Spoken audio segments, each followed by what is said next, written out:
अस्सलाम वालेकुम दोस्तों, मेरी तमन्ना चैनल में आप सबको खुशामदीद। दोस्तों, आज का टॉपिक इंतहाई इम्पोर्टेंट है, इल्मुल अदविया। इसमें दवाओं की तासीर और शनाख्त, तासीर पर बहस बयान करेंगे। गौर से सुने, उनके अल्फाज को पहचानें ताकि आपको किसी किस्म की परेशानी ना आए अदविया को इस्तेमाल करते हुए। तो दोस्तों,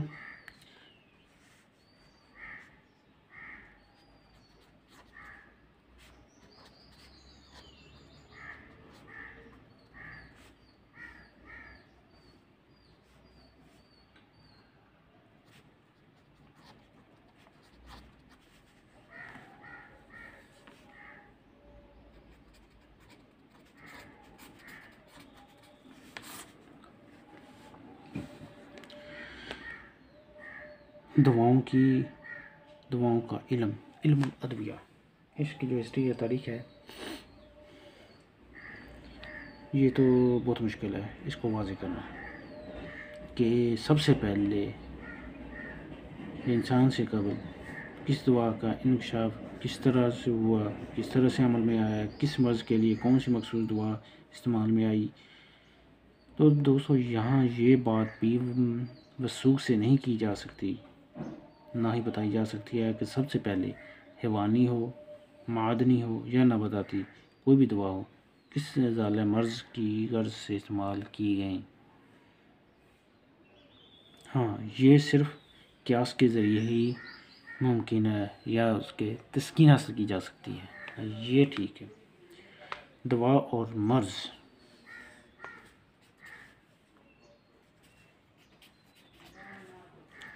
उतने ही कदीम हैं जितना कि इंसानी तारीख़ है। इसलिए हाँ, ये कह सकते हैं कि जिस दौर में इंसान दवा के तसव्वुर से आशना होगा, उस दौर में इंसान आग, पानी की तासीरात और मुख्तलिफ मतज़ाद कैफ़ियत का मुशाहदा कर चुका होगा। मसलन भूख लगे या ज़रूरत महसूस होने पर जो भी सामने आ जाए खा पी लिया जाए या खा पी लिया जाता था। अगर इस चीज़ से उसे तरोताज़गी महसूस हो गई होती तो उसे अपना लिया जाता, जबकि जो बुरे और मुज़र असरात वाली जो उसे बेचैनी डाल देती है उसको छोड़ दिया जाता।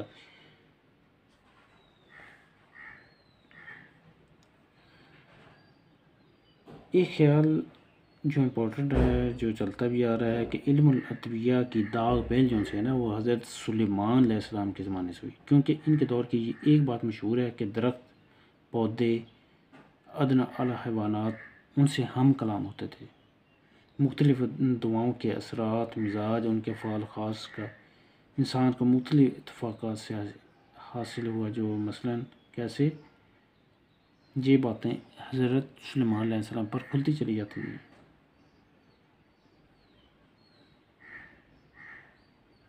बाकी कुछ दवाओं की तासीर तजर्बात के साथ, गुस्से नाराज़गी के साथ इस्तेमाल करने में उसकी वक्त के साथ उनका पता चलता रहा। किसी को जहर दिया लेकिन वो तरियाक साबित हुआ, किसी को तरियाक इस्तेमाल करना था दवा को, वो जहर साबित हुआ।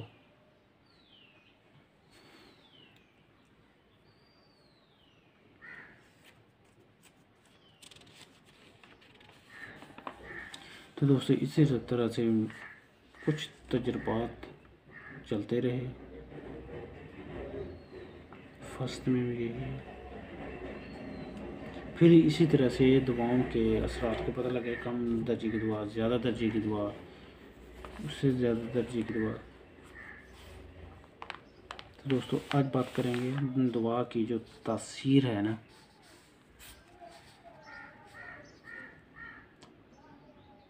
वो कितनी है, उसकी अक़साम कितनी है।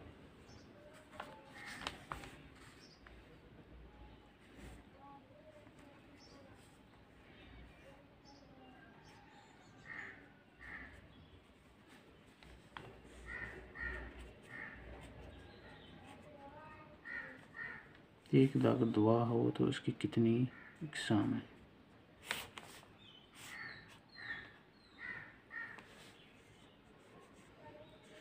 दवा मोतदिल,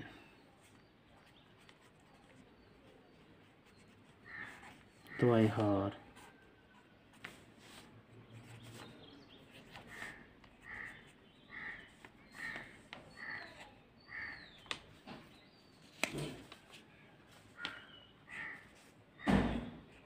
दवाए भारत,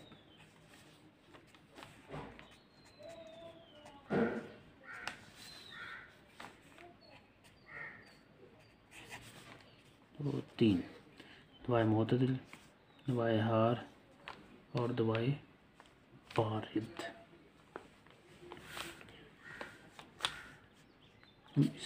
इसमें बयान करते हैं मेडिकल में या तिब्बी इस्तिलाह में दवाए मोतदिल, इससे मुराद क्या है? किसी दवा के जिस्म में दाखिल किए जाने के बाद वो अपने हरारत गरीज़ी से मुनफल होकर बदन की पहली कैफियत या हालत में कोई नई तब्दीली पैदा ना करे।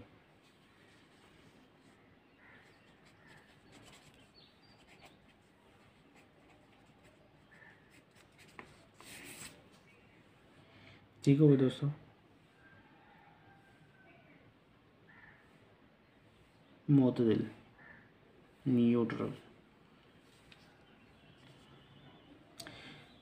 दवा को बदन इंसान पर इस्तेमाल करके ही सही फैसला किया जा सकता है, ये आपको लाजमी याद रखना होगा, लेकिन कुछ एहतियातें और शराइत के तहत, वरना नुकसान के ख़तरात 100% होंगे और ये हतमी होंगे।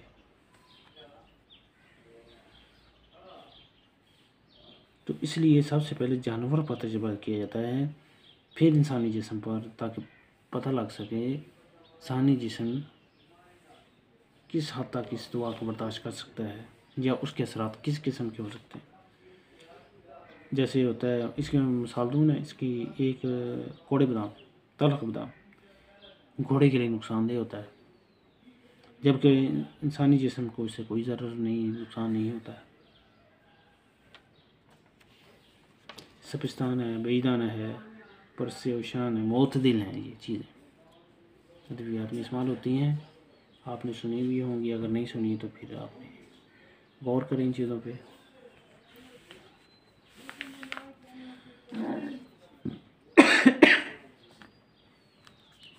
अब इसको आगे बढ़ाते हैं।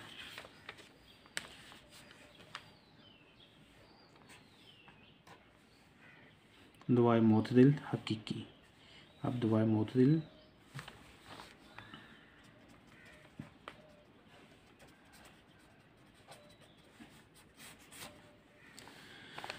इसके बारे में क्या है?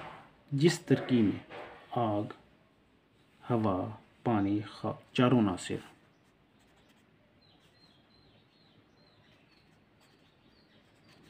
फोर एलिमेंट, आग, हवा, पानी और मिट्टी, ये इक्वल होते हैं। कदीम अरबाब या हुक्मा के नज़दीक ऐसे मरकब का वजूद महाल है।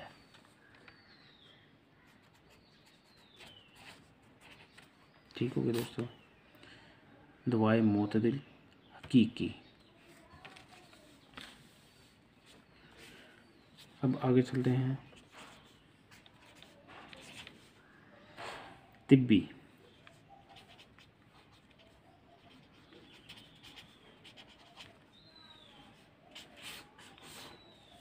ये क्या कहता है? जिस चीज़ में चारों अनासर आग, पानी, हवा और मिट्टी, चार अनासर, जिस चीज़ में चारों अनासर कैफियत के लिहाज से बकदर ज़रूरत होते हैं,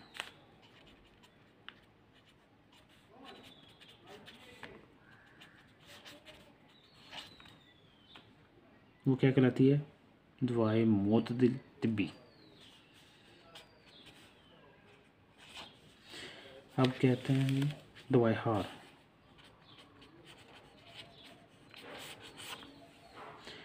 ये क्या कहती है? वो दवा जो बदन इंसानी में दाखिल होकर हरारत की ज़्यादती से हीट पहुंचा दें, दवाएं हार कहलाती हैं, गर्म। मसलन दालचीनी, फलफल, सियाह, ज़ाफ़रान और पुरानी शराब वगैरह, ये चीज़ें शामिल होती हैं।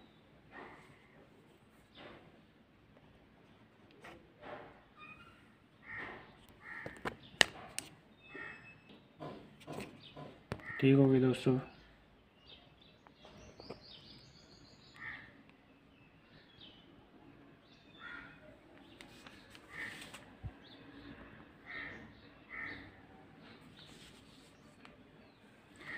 अब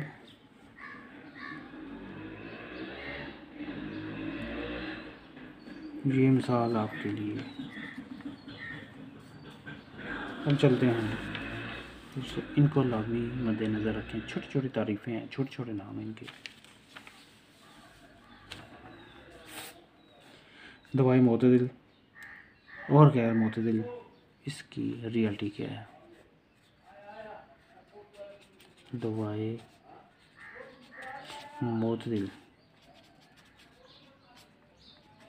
गैर मोतदिल, इसकी हकीकत क्या है दोस्तों? जब कोई दवा किसी मोतदिल इंसानी जिस्म में दाखिल की जाए, वो हरारत गरीज़ी से मुनफल होकर अपना काम सरअंजाम देकर बदन की पहली हालत से कोई नई तब्दीली पैदा ना करे, वो क्या कहलाती है? ये मैं बता चुका हूँ। दवाई मोतदिल, तब्दीली पैदा ना हो, वो मोतदिल कहलाएगी, यानी कि पुरसकून रखे।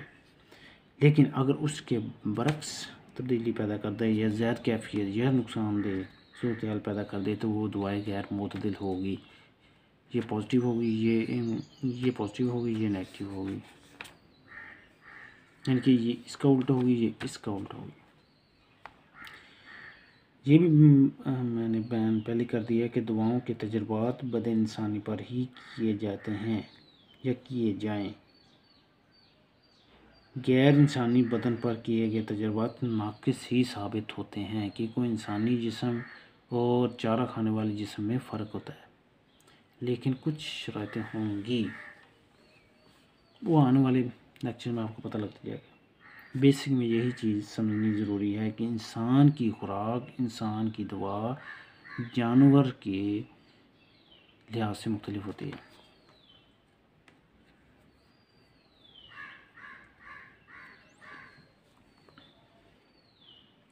अब मैं इसकी मिसाल कैसे दूँ?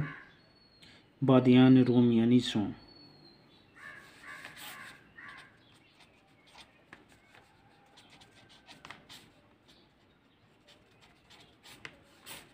ये इंसान के लिए तो क्या है? हार, ठीक हो गया। लेकिन जानवरों में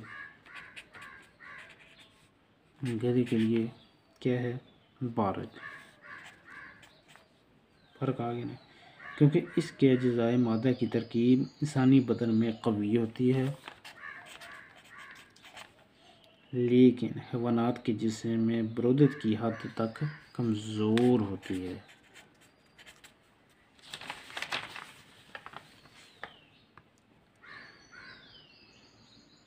मोतदिल दवा मोतदिल बदन को ही इस्तेमाल करानी चाहिए, वरना दवा का असर मर्ज़ के मुकाबले में अलग हो जाएगा। मसलन बादियान रोमी गर्मज़ाद शख्स को खिला दी जाए तो इसके बदन में हरारत की तासीर बेहद तेज़ और कवी, यानी कि आपने उसकी तासीर, उसके असरात को कई गुना बढ़ा दिए। इसके ऑपोजिट जो सर्द मिजाज शख्स होगा, उसमें असर सुस्त और कमज़ोर हो जाएगा। अच्छा, दूसरी मिसाल देता हूँ। रेवन चीनी इंसानी बदन के अतबार से गर्म होती है, ठीक हो गया, जबकि घोड़े के बदन के अतबार से सर्द है, घोड़े को नुकसान पहुंचा देती है।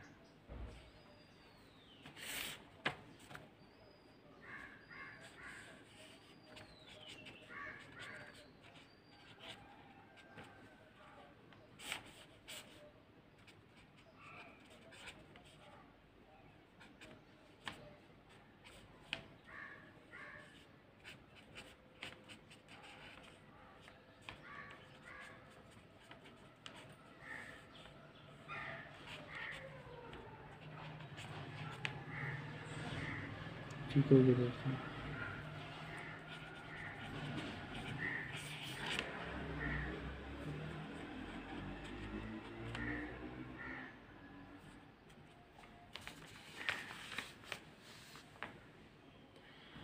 यहाँ तक हम अपने लेक्चर को क्लोज़ करते हैं। तो दोस्तों, जिन लोगों ने अभी तक हमारे चैनल को सब्सक्राइब नहीं किया, लाइक नहीं किया, तो रिक्वेस्ट है उनसे हमारे चैनल को सब्सक्राइब भी करें और लाइक भी करें, शेयर भी करें। और दोस्तों, मुझे उम्मीद है आप इन अल्फाज को बार बार सुनेंगे, देखेंगे, समझेंगे, ताकि आने वाले दिनों में इसके डीपली जो हम बात करेंगे उस बारे में हम फिर इनकी वजाहत नहीं करेंगे, सिर्फ नाम बताएंगे और चीज़ बताएंगे और आगे अद्वियात शुरू हो जाएंगी, ताकि फिर आपको बाद में परेशानी ना हो। हकीकी क्या होता है, तिब्बी क्या होता है, हार क्या होता है, भारत क्या होगा, फिर उसमें सिर्फ ये नाम ही होंगे, इनकी वजाहतें नहीं होंगी। तो इनको बार बार गौर से याद रखें, समझें, पढ़ें और इजाज़त दें। अल्लाह हाफ़िज़।